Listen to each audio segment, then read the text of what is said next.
Telugu PMC ప్రేక్షకులకు స్వాగతం. Hi friends, మీరు గనక ఇప్పుడే మా ఛానల్కు వచ్చినట్లయితే మా ఛానల్ని సబ్స్క్రైబ్ చేసుకోండి. సబ్స్క్రైబ్ చేయడంతో పాటు పక్కనే ఉన్న బెల్ ఐకాన్ని క్లిక్ చేయండి. మా టీవీలో ప్రసారం అవుతున్న సూపర్ హిట్ సీరియల్ గుప్పెడంత మనసు. ముఖేష్, రక్ష, రిషి, వసుధార క్యారెక్టర్లు అద్భుతమైన నటనతో యూత్తో పాటు ఫ్యామిలీని కూడా ఆకట్టుకుంటున్నారు. ఇతర ముఖ్య పాత్రలో మహేంద్ర క్యారెక్టర్లో సాయి కిరణ్ నటిస్తుండగా జగతి క్యారెక్టర్లో జ్యోతిరాయ్ నటించి మెప్పించింది. జగతి ఫ్రెండ్ క్యారెక్టర్లో చంద్రలక్ష్మి జోస్ అనుపమ క్యారెక్టర్లో నటిస్తుంది.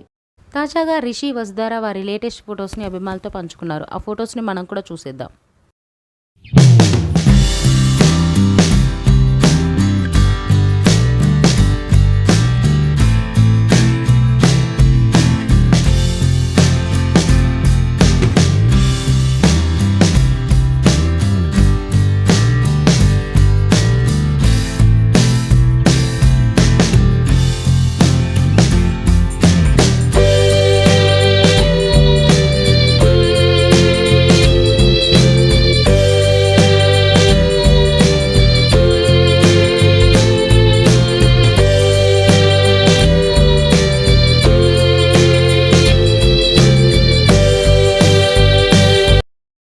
ఈ వీడియో మీకు నచ్చినట్లయితే లైక్ చేసి మరిన్ని టాలీవుడ్ లేటెస్ట్ అప్డేట్స్ మిస్ అవ్వకుండా చూడాలంటే తెలుగు పిఎంసి ఛానల్ను సబ్స్క్రైబ్ చేసుకొని పక్కనే ఉన్న బెల్ ఐకాన్ని క్లిక్ చేయండి.